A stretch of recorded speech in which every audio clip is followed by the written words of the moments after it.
آنے والے چند دنوں میں آپ دیکھیے گا ایک نئی جنگ مسلط کی جا رہی ہے، ایک نئے طریقے سے ایک نئی جنگ مسلط کی جا رہی ہے۔ 3 ملکوں کو صفحہ ہستی سے مٹانے کا پلان بنایا گیا ہے۔ 3 اسلامی ملکوں کو، ایک سعودی عرب کو وسیع تر اسرائیل کی تکمیل کے لیے سعودی پر ہاتھ پھیر کر اس کو اپنے اس پر لا کر اندر ایک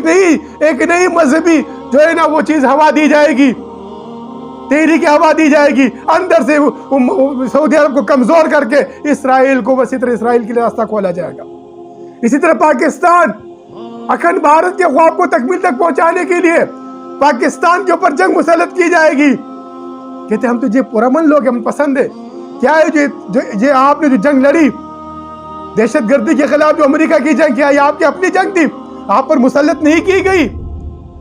اسی طرح آپ پر مسلط کی جا رہی ہے یہ نیو ورلڈ آرڈر پروگرام کی تکمیل کے لیے، ہندوستان کا اکھنڈ بھارت کی تکمیل کے لیے،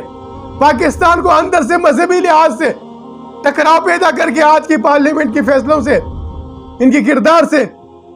یہ سازشیں ایستا ایستا اشکارا ہو رہی ہے عوام کے سامنے۔ فقراء یہ تجزیاتی رپورٹ نہیں بتا رہے برادران اسلام، یہ چند سیکولر طبقے جو بیٹھ کر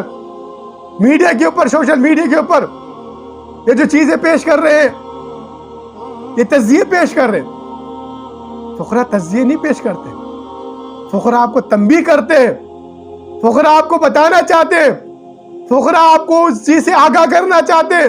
آنے والے کل کے انقلاب سے آگاہ کرنا چاہتے ہیں، امت مسلمہ کو بچانے کے لیے راستہ بتانا چاہتے ہیں۔ فقراء آپ کو امام مہدی علیہ السلام کا لشکر کا سپاہی بنانا چاہتے ہیں، فقراء آپ کو اخوانکم فی الدین بنانا چاہتے ہیں، فقراء آپ کو وَسَمَّاكُمُ الْمُسْلِمِينَ کے راستے پر عمل کر کے وہ حضور نبی کریم صلی اللہ علیہ وسلم کے سچے اور پکے عاشق بنانا چاہتے ہیں۔ فقراء آپ کو اس سیاسی جو چپکش ہے، آج یہ جو تہذیبوں کا ٹکراؤ ہے، اس سے بچانا چاہتے ہیں۔ فقراء آپ کو ان سیاسی جو اجارہ داری بنا کے رکھی گئی ہے، جو ممبر و محراب کے اوپر دجالی سیاست کو لا کر یہ جو تہذیبوں کا ٹکراؤ کیا جا رہا ہے، فقراء آپ کو اس سے بچانا چاہتے ہیں۔ فقراء آپ کو ایاک نعبد و ایاک نستعین کے نام پہ جو عورتوں کو لا کے روڈوں پہ نچایا جا رہا ہے، فقراء آپ کو اس سے بچانا چاہتے ہیں۔ فقراء آپ کو روحانی انقلاب کی طرف دعوت دیتے، آئیے روحانی انقلاب ہی اس زمین پر دراصل اسلامی انقلاب ہے، وہی امن کا انقلاب ہے، وہی عدل کا انقلاب ہے، وہی تعظیم کا انقلاب ہے، تعظیم انسانیتی دراصل تعظیم قرآن ہے، تعظیم قرآن دراصل